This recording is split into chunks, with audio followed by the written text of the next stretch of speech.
Dear students, welcome back to my second video regarding the description of motion in two dimension. So in the last class we have studied some basic ideas of vectors, vector addition using triangular law of vector addition law and parallelogram law of vector addition rule. And today we will study the difference in the vectors and rest of other properties of vector.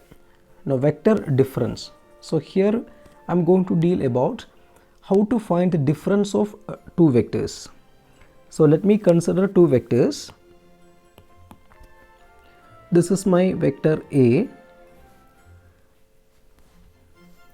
and I have to consider a vector B also. So this is my vector B. This is vector B and this is vector A.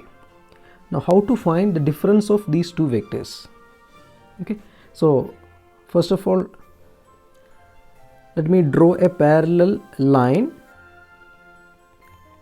which is parallel to vector B. Okay, so this is vector B. Now let me take the reverse of vector B, that is just a 180 degree opposite to the vector B. So you can take this as a minus vector B. This is minus vector B. Now let us see, we have vector A, this is vector A and this is vector minus B or minus vector B. Now definitely this will be vector C, that is the difference between vector A and vector B. So vector C equal to vector A plus minus vector B. So how this plus comes? Because we have to use the triangular law of vector addition. In triangular law of vector addition we can only add two vectors to get the third side of the same triangle. So vector A plus minus vector B means it is basically A minus B. So this is the way how we can take vector subtraction or the difference between two vectors. Now what is zero vector? Suppose we have two vectors, vector A and vector B. I am taking the sum of two vectors, vector A plus B equal to 0 only if vector A equal to minus vector B or vector A equal to minus vector B. That means both the vectors should have the same magnitude and the direction should be opposite to each other. So we will have a zero vectors. So you may be wonder why the zero vector comes. The zero vector means a vector whose magnitude is 0 but still it exists a direction. Now some examples for zero vector is, first example, position vector of an origin, and next is displacement vector of a stationary object. So these are the two examples for zero vector. Now we will study resolution of vector. Solution of vectors. What is a rectangular component we have to see. So let me consider an x-axis and a y-axis. This is my y-axis and this is my x-axis, and I am going to plot a vector. This is my vector, vector A.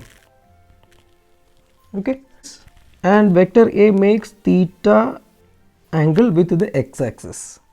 Okay, now I am going to make a triangle. Let me name this as O B P. So here PB is actually y because it is parallel to the y axis and OB is x. From this triangle OPB, from triangle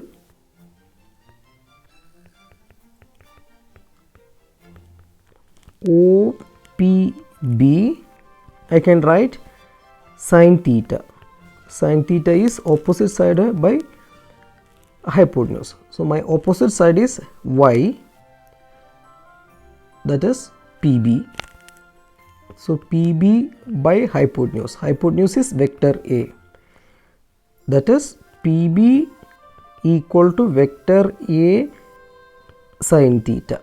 This is equation number 1. And similarly OB, I can write it as a vector A cos theta from the relation of cos theta, which is adjacent side divided by hypotenuse. So we have two equation 1 and 2, and just a squaring and adding equation 1 and 2. Squaring and adding equation 1 and 2. So PB square plus OB square equal to vector A square sin square theta plus vector A square cos square theta.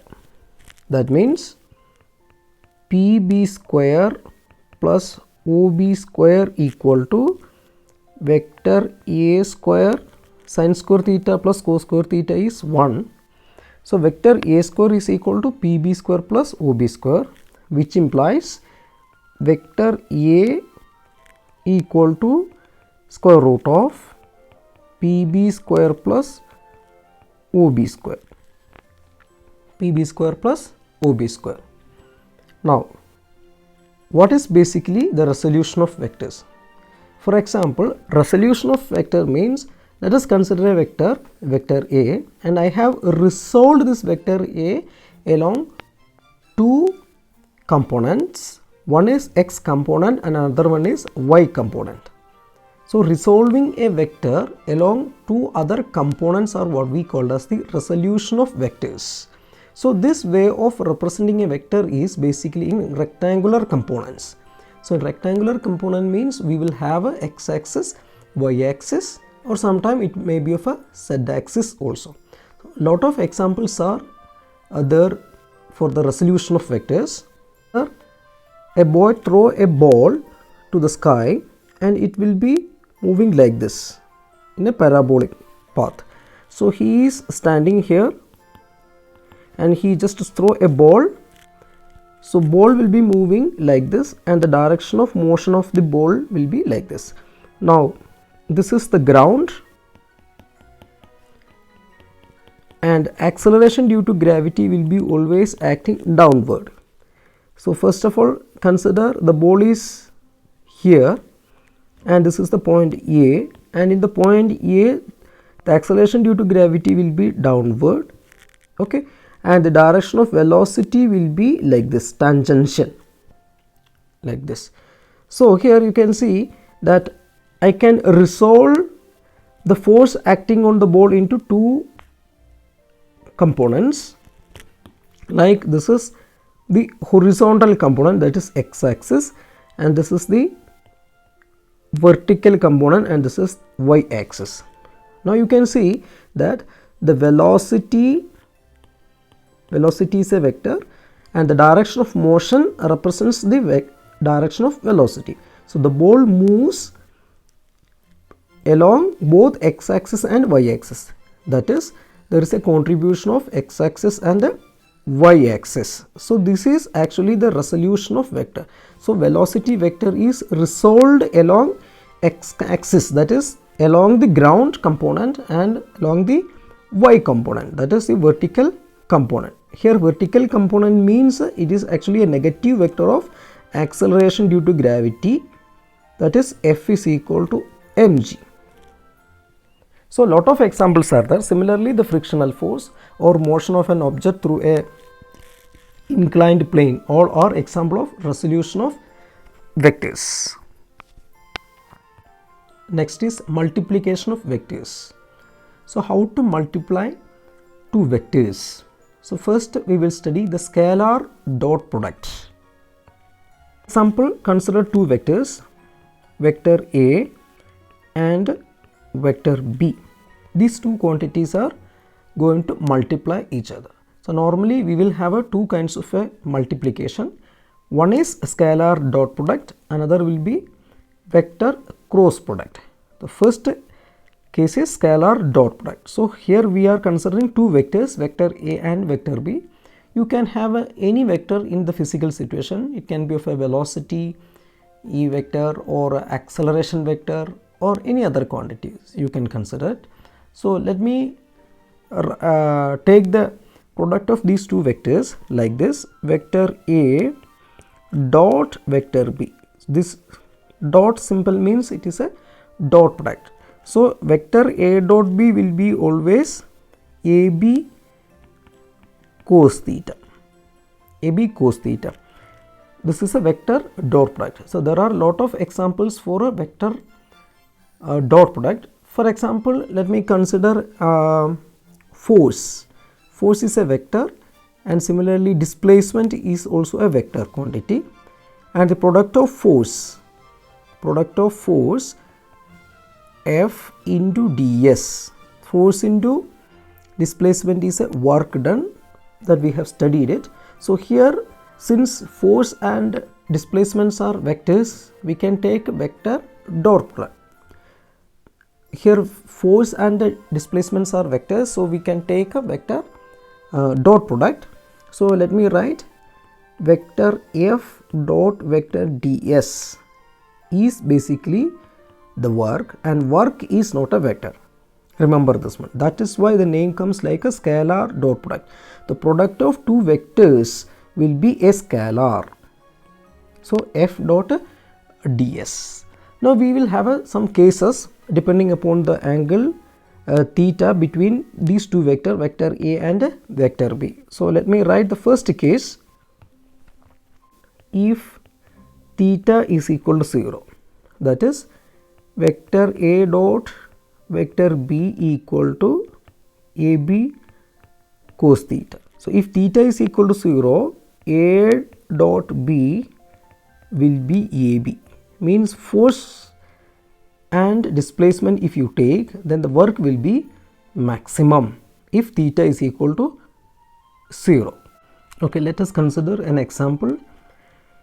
Here this man is pushing a wooden block, and the direction of applied force will be like this. I can show.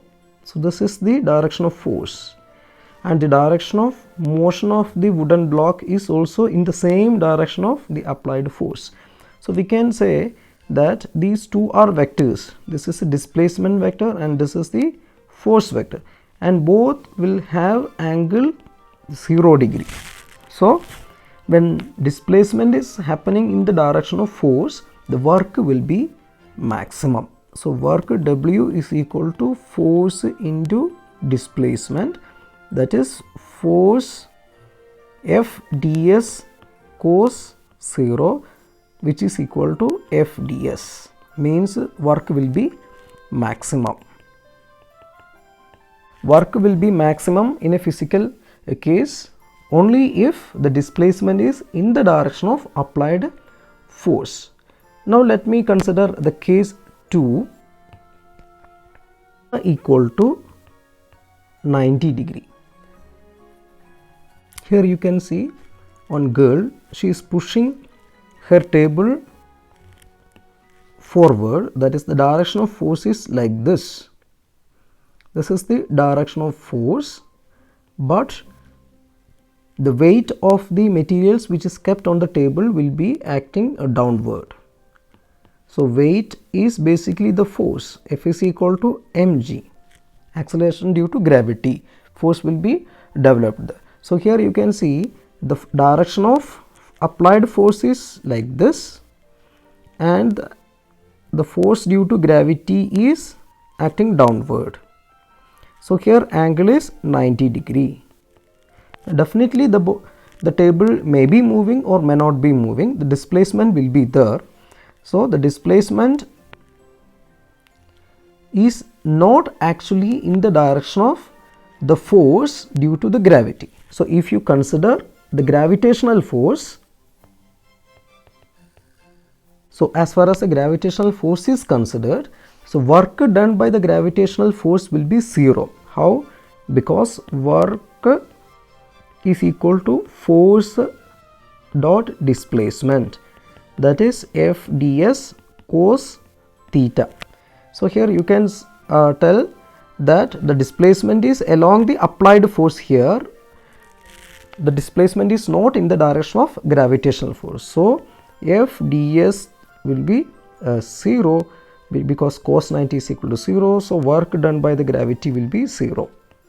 Okay, but work done by the child will not be 0 because she is applying the force which is horizontal, and the displacement of the table is also in the horizontal. So there may be for two work.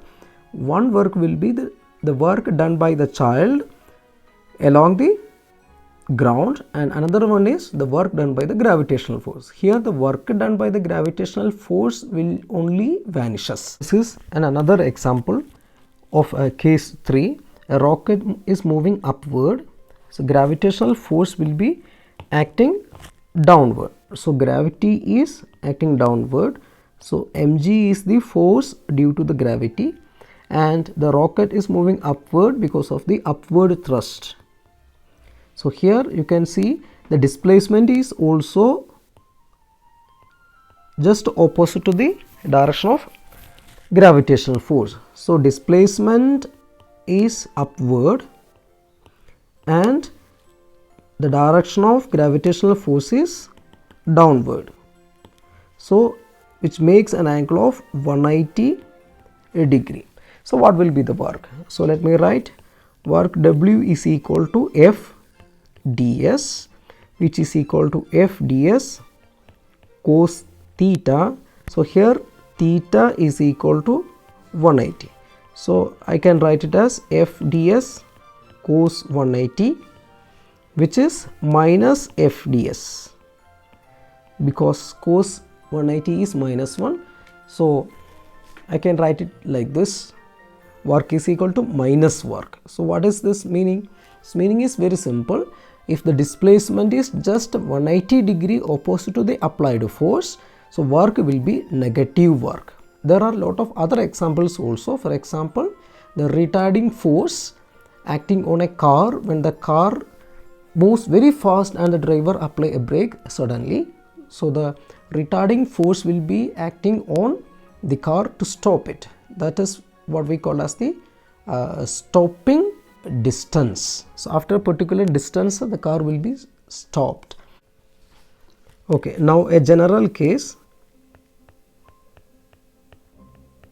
be of any value. For example, here you can see that one boy pulls another boy, and the applied force is acting along this string or a thread and will be developed as in the form of a tension. So tension means it is a force per unit length through a string or through a thread when someone pulls the thread. So here you can see the force is acting through the thread and the direction of displacement is like this. So displacement is in one direction and the force is in some other direction, but here which makes an angle theta. So work done will be force into displacement, force dot displacement, that is F ds cos theta. So in most of the general physical examples you will be coming across with these kind of example, that is the displacement may not be in the same direction of applied force. Now how to take dot product in Cartesian coordinate system. Okay, let us consider two vector A equal to axi plus ayj plus azk. Now what are ijk's? Ijk's are unit vectors along x, y and z axis. So here we are considering a third axis, that is the z axis. Z axis is always perpendicular to both x axis and y axis. So the consideration is in three-dimensional geometry. Similarly, I can consider vector B as bxi plus byj plus bzk. k. Now how to represent this vector? So here you can see x axis, y axis and z axis, and unit vector along x axis is I, and unit vector along z axis is j, and unit vector along z axis is k. Okay. Now if you consider two vectors, vector a and vector b, for example this is a and vector b. So vector a from x axis, vector a from y axis, vector a from z axis. Similarly vector b from x axis, vector b from y axis, vector b from z axis. Means both the vectors vector a and b has a contributions from x axis, y axis and the z axis. So how to take the dot product of these two vectors, that is vector a dot vector b, is very simple. axi plus ayj plus azk dot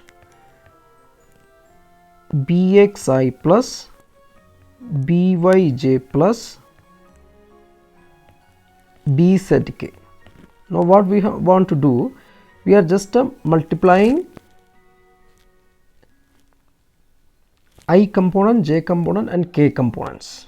So we will have ax bx plus ay by plus az bz. Why? Because axi into bxi, and after that ayj into byj, and after that azk into bzk. Now we do not want to multiply, or we do not want to show I component, j component and z component. Why? It is because I dot I will be 1, j dot j will be also 1, k dot k will be also 1. How? It is very simple. We have studied a dot b equal to ab cos theta. So here both a and b are I. So I can write it as a dot a equal to a into a cos theta. So cos theta will be 0. Why? Because no angular separation between a vector. If you consider two vectors, both are in the same direction and same magnitude, so a dot a will be a into a, which will be 1 only, a into a. So similarly I dot I, j dot j, k dot k, because a and a, I, j, k are unit vectors. I dot j, then I dot j will be 0. Similarly j dot k will be 0 and k dot I will be also 0. Why? Because angle between I and j will be 90 degree. Similarly angle between j and k will be 90 degree. Angle between k and I will be also 90 degree. So we have discussed the first product, that is the vector dot product. Now we will discuss the vector cross product. Consider again two vectors, vector a and vector b. Then vector a cross b is equal to ab sin theta. So in the earlier case we have taken a dot b, here we will be taking a cross b. So a cross b is equal to ab sin theta. In dot product that was ab cos theta. So there is a difference of sin theta and cos theta. Now in the dot product we have studied the product of two vectors will be a scalar, but here the product of two vectors will be a vector only. Okay, there are a lot of examples also. Now Let me consider how to take the cross product. It's very simple. If I have a vector along x-axis, vector A, and another vector along another axis, maybe of a y-axis or z-axis, this is vector B. Now the product of these two vectors will be always perpendicular to both A and B, that is, it will be along z-axis or y-axis. Okay, this will be the C. So remember, A cross B equal to C. What is C? C is the product of both A and B. So here the product is also a vector. There are a lot of examples like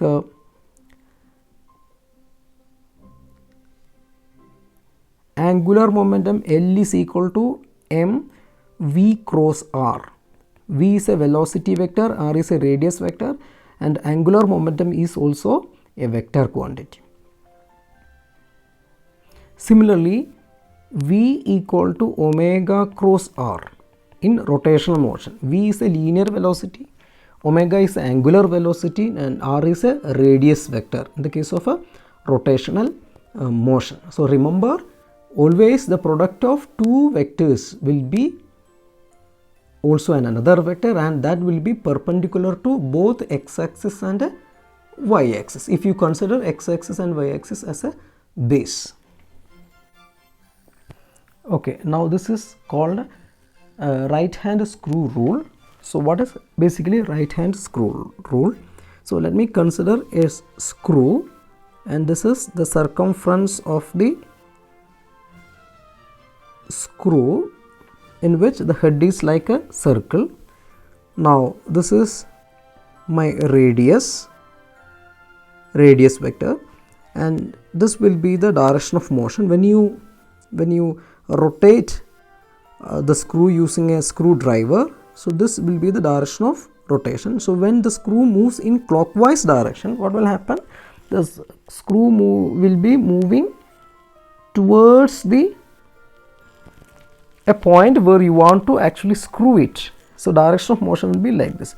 So if you consider the direction of radius in x-axis and the direction of velocity in y-axis, the screw will be moving in z-axis, means you can tight the screw. But in another case, if you move your screw in anti-clockwise direction, what will happen? The same thing, but z-axis will be reversed. So means the screw will be expanding out, or it will be coming out of the point where you actually tighten the screw. So this is a right hand rule. So in right hand rule, a cross B equal to AB sin theta, where theta is equal to pi by 2, 90 degree. So I can write A cross B equal to AB, means cross product will be maximum when theta is equal to pi by 2.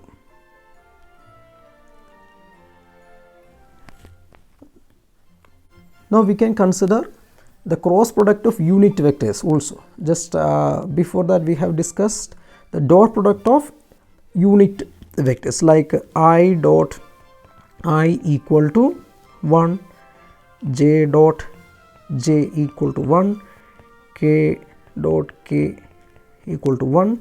Similarly, here we have I cross I, but I cross I will be 0, j cross j will be also 0, k cross k will be also 0. How? It's very simple. A cross B equal to AB sin theta. That means AB, here you can consider A and B as I, unit vectors along the same axis. So I can write I cross I, which is equal to AB sin 0, because angle between I and I will be 0. So sin 0 equal to 0. So I cross I equal to 0. Okay. Now what about I cross j? I cross j will be k, and j cross k will be I,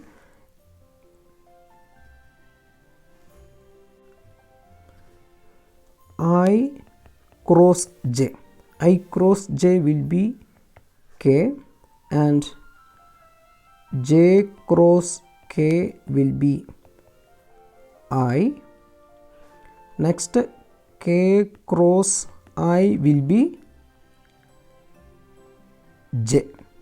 So reverse is not possible for positive. That means I cross j will be k, but j cross I will be minus k. Remember this. That is j cross I will be minus k. Similarly, k cross j will be minus I.